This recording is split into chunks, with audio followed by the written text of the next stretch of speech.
But what's wrong with Rwanda? Or the Bobby Stockholm, or, in fact, any accommodation we see fit to give people when they come here in search of asylum from the safety of France. After all, they could legitimately have been given a tent, like in Greece.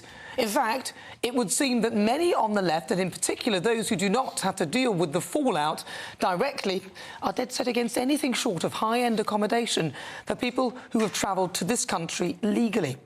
Here are a bunch of students who clearly have nothing better to do with their day, trying to stop a load of migrants getting onto a coach bound for the Bobby Stockholm.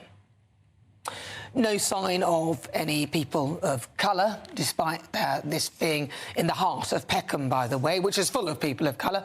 But here are a group of mainly white and, I'm going to assume, middle-class individuals trying to hold up a coach bound for the Bobby Stockholm. And I'm assuming that they are middle-class because the migrants are getting better treatment than most of the people living in poverty in this country, and I'm sure many of them would be thankful for fully paid-up accommodation, food, safety, warmth and money. Which is also what Rwanda is offering. The Republic of Ireland was so po-faced about our Rwanda policy that they declared the United Kingdom an unsafe country because of it. Bear in mind that the policy is targeted at failed asylum seekers who have crossed the channel via dinghy and who will need to be sent to a third country if they fail asylum. So a third country will always be needed unless we intend to keep every failed asylum seeker. Now, since the new Rwanda bill, the government of the Republic disclosed that migrants are fleeing Northern Ireland for the Republic, so there's no chance of them being caught in a Rwanda draft.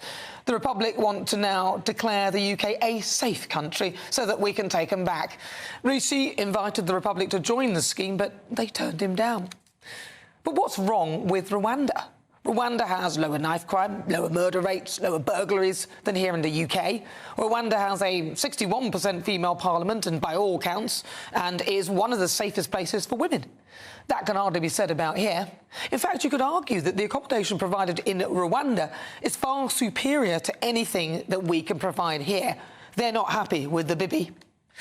So Keir Starmer's party has said that they will stop the Rwanda policy, even if it is working. Well, I'd like to see him try. What's the alternative? All these so-called do-gooders are ultimately perpetuating a trade in people with no viable alternative.